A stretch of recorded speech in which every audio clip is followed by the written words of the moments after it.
Jadi pertama sambil menunggu, memang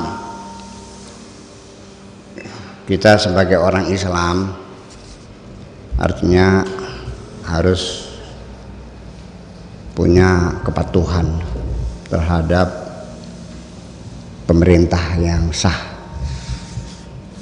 bahwa itu jelas firman Tuhan, ati Allah wa ati Rasul wa ulil amri minkum, taatlah kepada Allah dan Rasulnya dan pemerintahmu. Ulil amri itu pemerintah, penguasa. Pemerintah sudah menganjurkan bahwa menghadapi virus corona ini sampai hari ini masih ada peningkatan. Karena kemarin dulu tuh jam 12 siang situ diumumkan breaking news itu yang terjangkit sekitar 1046 lah gitu. Nah sekarang tadi siang tuh sudah sampai 1264 kalau nggak salah. Jadi masih terus meningkat. Makanya penekanan untuk menghindari kumpul-kumpul, bersalaman langsung dan sebagainya kita turuti. Adapun umat Islam yang masih meragukan kalau Jumat gimana, diliburkan enggak? Jadi masalah ini kadang-kadang sudah masalah hukum urut jadinya tuh. Saya menjawabnya tidak usah pakai dalil nakli, tapi dalil akli sajalah. Katakan sholat Jumat itu dapat berlian, ya, tapi di sampingnya ada macan. Ini kan musuh juga. Apa ngambil berlian dulu, apa lari dulu? Lari dulu itulah, itu gitu. Udah selesai. Ya, bagaimanapun kita pakai dalil akli sajalah. Apalagi itu nyawa, harta saja. Kita lagi sholat di sawah, sampai di kebun, gabah sudah masuk di karung, lalu kita sholat duhur, tiba-tiba gabah kita di karung ada yang ngambil. Apa kamu teruskan sholat apa ngejar maling dulu? Udah jelas, itu udah jelas kok. Jangan minta dalil-dalilnya gitu, karena zaman Nabi belum ada corona.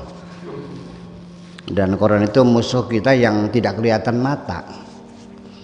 Jadi pada akhirnya kita ikuti saja.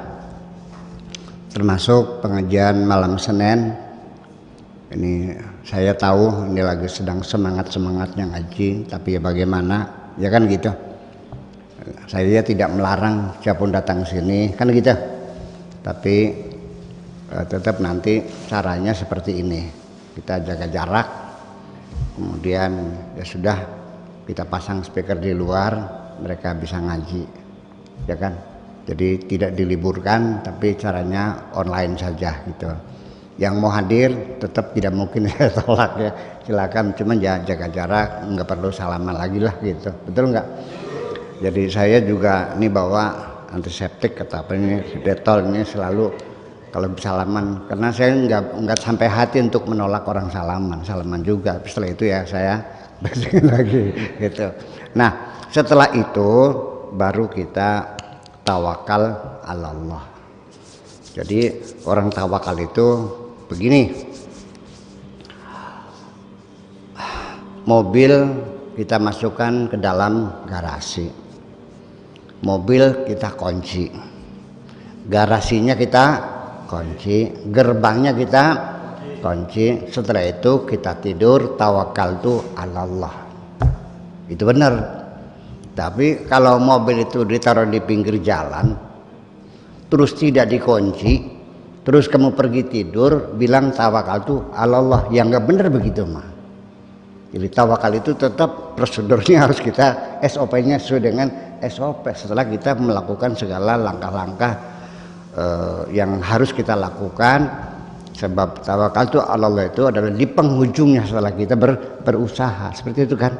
Jadi ya kita tetap aja hati-hati, tetap bawa alkohol atau apa saja, cuci tangan sering-sering, pakai masker boleh, tapi kalau sarung tangan itu tidak efektif sebetulnya, karena bagaimanapun tetap nempelnya di sarung tangan, dan virus itu kalau di benda, di barang itu 2-3 jam nih baru matinya. Jadi kalau kita tidak sering mencuci juga sarung tangan, sama aja bohong namanya kan gitu. Masih mending ya kita pakai sarung tangan tapi kita sering mencuci tangan, gitu aja saya kira. Tetapi nanti pada akhirnya tetap bagaimanapun banyak orang yang badannya membawa virus corona tapi dia tidak terinfeksi, dia tidak sakit. Kenapa? Ya karena tubuhnya kokoh. Betul nggak? Saya mengerti dan saya percaya virus itu menular. Sifat penularannya ya berbeda-beda, ya kan? Antara penyakit AIDS penularannya melalui hubungan seksual, kan gitu, melalui hubungan darah.